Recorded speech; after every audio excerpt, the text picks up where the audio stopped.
नमस्कार, news track में आपका स्वागत है। मैं हूं योगेश मिश्र। सनातन धर्म महाकुंभ पर्व, सनातन गर्व महाकुंभ पर्व, इस तरह की टैगलाइन के साथ ढेर सारे होर्डिंग्स, ढेर सारे प्रचार आपको दिखते होंगे, जिसमें प्रधानमंत्री नरेंद्र मोदी और उत्तर प्रदेश के मुख्यमंत्री योगी आदित्यनाथ की फोटो होती होगी। ये होर्डिंग्स यह बताने के लिए पर्याप्त हैं कि इस समय देश का माहौल क्या है। महाकुंभ का समय है। प्रयागराज में संगम तट पर एक अलग दुनिया बसी हुई है।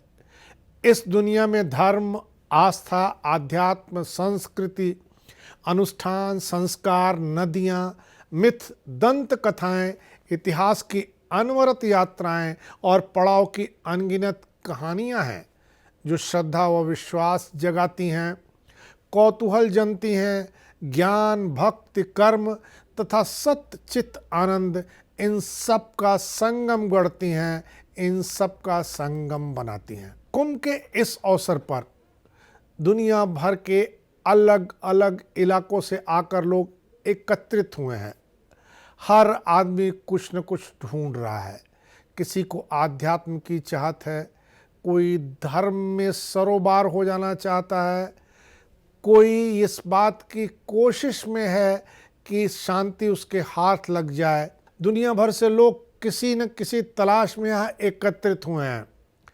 वैसे ही जैसे हर कुंभ में अनंत काल से होते आए हैं, कुंभ में जीवन के हर पहलू के दर्शन मिलते हैं। यहाँ धन्ना सेठ भी हैं और फकीर मलंग भी। यहाँ हर आदमी किसी न किसी चीज़ की तलाश में है।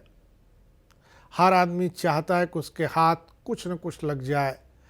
वो धर्म आध्यात्म हो, सभ्यता संस्कृति हो, किसी नए आदमी से मुलाकात का अवसर हो, कोई बड़ा बाबा हो, कोई सिद्ध पुरुष हो। हर आदमी कुछ न कुछ पा लेना चाहता है। मीडिया भी यहाँ तलाश में ही है। मीडिया स्टोरी की तलाश में है। कुछ अनोखा दिखाना चाहता है, सुनाना चाहता है, पढ़ाना चाहता है। 40 दिन का महाकुंभ का यह मेला है। हर दिन कुछ नया चाहिए। इस नए की खोज में ज़्यादातर साधु संत ही मिल पाते हैं जो कौतूहल जगाते हैं। इसी की दरकार है। तभी तो कभी हर्ष रिछारिया, कभी रशियन बाबा, कभी आईआईटी बाबा, कभी रुद्राक्ष वाले बाबा, कभी खड़ेसरी बाबा, कभी कोई बाबा जो बरसों से बोल नहीं रहे हैं, खामोशी ओढ़े हुए हैं, कभी कोई बाबा जो हाथ ऊपर करने का हठ लिए घूम रहे हैं। ऐसे तमाम लोग स्पेस ले उड़ रहे हैं। करोड़ों के कुंभ की भीड़ में ये नायाब खोज हो उठते हैं। पूरा मीडिया इन्हीं पर टूट पड़ता है। कभी आईआईटी बाबा की टीआरपी टॉप पर पहुंच जाती है, कभी हर्षा रिछारिया की, कभी रशियन बाबा की, तो कभी दूसरे बाबा की। हर जगह उनके इंटरव्यू होने लगते हैं। सबको कौतूहल, विस्मय और हैरानी सिर्फ एक बात की होती है। एक ही सवाल होता है, लाखों का पैकेज छोड़कर, जमे जमाए कैरियर से छुट्टी लेकर भला कोई साधु बनता है क्या? आईआईटी पढ़कर भला कोई बैरागी बनता है क्या? यह कैसे मुमकिन है? ये कैसे अजूबे इंसान हैं? बात सही भी है। यह अजूबा ही तो है जहां आईआईटी की एक एक सीट के लिए लाखों कैंडिडेट के बीच घमासान हो, जहां बढ़िया पैकेज जीवन का अंतिम उद्देश्य हो, वहां आईआईटी बाबा एक अजूबा तो होगा ही। हमारे चश्मे में तो साधु, सन्यासी, भिक्षु या वैरागी बनना नकारों, अनपढ़ों, निकम्मों का काम है। पढ़े लिखों का इनसे क्या लेना देना है? भला कोई लाखों का पैकेज यूं ही कैसे छोड़ सकता है? कुंभ की भीड़ में लाखों साधु संत हैं जो गांव देहात की भीड़ की हमारी नियति परिभाषा में फिट बैठते हैं। उनसे क्या लेना देना, क्या समय बर्बाद करना? वे तो बोर्ड परीक्षा के फेल कैंडिडेट या 3rd डिवीज़न पास हैं। उनकी फ़ोटो क्या खींचनी? फ़ोटो और बाइट तो टॉपर की चाहिए। पढ़ाई लिखाई तो परीक्षा में टॉप करने, बढ़िया नौकरी पाने, ज़िंदगी सेट करने के लिए की जाती है। जब आध्यात्म, सत्य की खोज, वैराग्य अपनाना है तो पढ़ाई में वक्त बर्बाद क्यों करना? इन बाबाओं के बारे में कौतूहल सिर्फ एक शख्स के बारे में कौतूहल नहीं है, यह हमारे समाज का प्रतिबिंब है, हमारी अवधारणाओं, हमारे उद्देश्यों और हमारी समझ का सच्चा वर्णन है। जो बात हम कहने में, चर्चा करने में और स्वीकारने में कतराते हैं, डरते हैं, यह वही बात है। हमारी महान संस्कृति, महान परंपराओं और गौरवशाली इतिहास के सामने आज की हमारी स्थिति को सिर्फ इसी कौतूहल ने तार तार किया है। भारतवर्ष में एक से एक चक्रवर्ती सम्राट हुए हैं, वैभवशाली और परम शक्तिशाली भी, महादानी और चिंतक भी। इतिहास हमें इनके साम्राज्य, युद्ध कौशल और ताकत के बारे में बताता है, इनके त्याग और परमार्थ के बारे में भी। सिद्धार्थ को हम कम जानते हैं, लेकिन बुद्ध को ज़्यादा जानते हैं। सिद्धार्थ राजपाट छोड़कर बुद्ध बन गए थे। वर्धमान का जन्म भी वैशाली के राजा सिद्धार्थ के यहाँ हुआ था। वह राज वैभव छोड़कर महावीर स्वामी बने। उज्जैन के महाराज भृतहरि ने अपना राजपाट छोटे भाई विक्रमादित्य के हवाले कर गुरु गोरखनाथ का शिष्यत्व ग्रहण कर लिया। यानी प्लास्टिक किंग और हीरे के व्यापारी ने जैन धर्म में संन्यास ग्रहण कर लिया।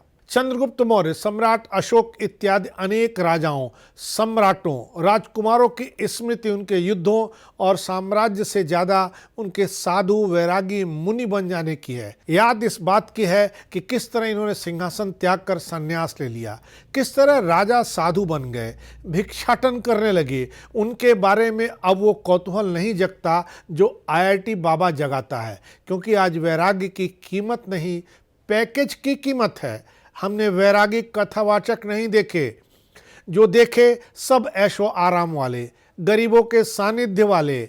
हमें तो कोई वैरागी योग गुरु नहीं मिला, जो मिला वह बिजनेसमैन मिला। आज कोई सूफी नहीं मिलता। सूफियाना अब सिर्फ सूफी बैंड तक सीमित है। धर्म प्रचारक अब अच्छी बातें नहीं सिखाते। फोकस अब धर्म बदलवाने में है। जब हमारे इर्द गिर्द की दुनिया ऐसी है तो क्या मानेंगे हम? हमें वही सब सच्चा लगेगा। बैरागी जीवन वाला, आसमान निहारने वाला, प्रकृति से बातें करने वाला, जिससे तनिक भी सीख मिले उसे अपना गुरु मानने वाला, बिना बात हंसने वाला, सिर्फ और सिर्फ एक पागल या ड्रग एडिक्ट ही तो लगेगा हमें। यही लग भी रहा है। तभी तो बाबा का आलीशान टेंट, उनके सेलिब्रिटी शिष्य, साइकिल से ऑफिस जाता हुआ IAS अफसर खबर बन रहे हैं। मंत्री मेट्रो ट्रेन में सफ़र कर ले तो इवेंट हो जाता है। IPS सड़क पर गाड़ी चेक करने लगे तो फोटो खींचती है। DM किसी फरियादी को कुर्सी पर बैठने को कह दे तो दयावान घोषित हो जाता है। अफसर कमरे से निकलकर जनता के बीच जाएं तो जयकारे होने लगते हैं। हमें विधायक, मंत्री फॉर्चून में ही भाते हैं। ऑटो में चलेंगे तो कोई पहचानेगा भी नहीं। हम अपने हक की चीज़ को सरकार की सौगात मानते हैं। यही वजह है कि पैकेज वाला IITian गमछा लपेटे बैरागी बना दिखता है तो दिलो दिमाग उसे स्वीकार नहीं करता। कोई शख्स ऐसा कैसे कर सकता है? जरूर कुछ गड़बड़ है। गड़बड़ी तलाश की जाने लगती है। जबकि राजा से भिक्षु बनने की सबसे ज़्यादा कहानियाँ हमारे पास हैं। बाकी देशों, समाजों में भी ऐसे बहुत हुए हैं, लेकिन हमसे काफ़ी कम। रईस पश्चिमी देशों में भी उदाहरण हैं, लेकिन कम है। उनके लिए बैरागी और टैक्सियो बराबर हैं, लेकिन हम बीच में हैं, अधर में हैं। अभी हम डिग्री, नौकरी और पैकेज के स्तर पर जूझने को विवश हैं।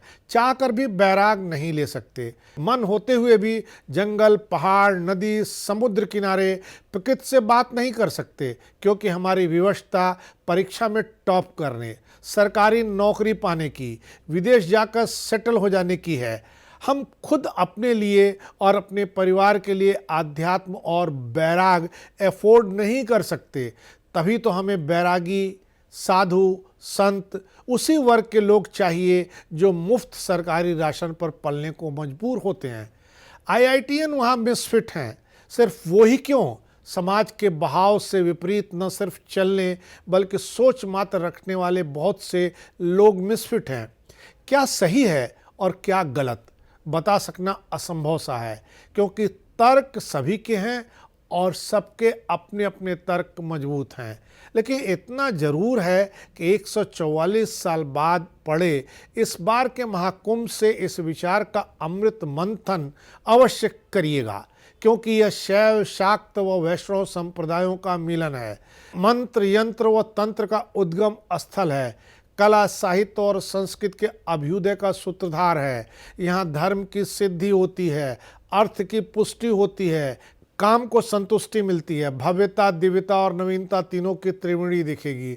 इस कुंभ में तमाम संगम मिलेंगे। कई सवाल ऐसे आपके इर्द गिर्द खड़े होंगे जिनका उत्तर आपको चाहिए होगा। जब तक इन सवालों से आप मुठभेड़ नहीं करेंगे तब तक आपके लिए मुश्किल होगा कि धर्म, आध्यात्म, सभ्यता, संस्कृति, जीवन या समाज के किसी भी क्षेत्र के लिए आप अपने बच्चों के लिए किस तरह के रहनुमा यानी प्रतीक पुरुष, प्रेरणा पुरुष चुने, और इसके चयन के बिना आप किसी मुकम्मल दुनिया के निर्माण का हिस्सा नहीं बन सकते हैं। इस बार इतना ही। अगली बार फिर मिलेंगे किसी नए सवाल पर नए ढंग से बात करने के लिए। तब तक के लिए नमस्कार।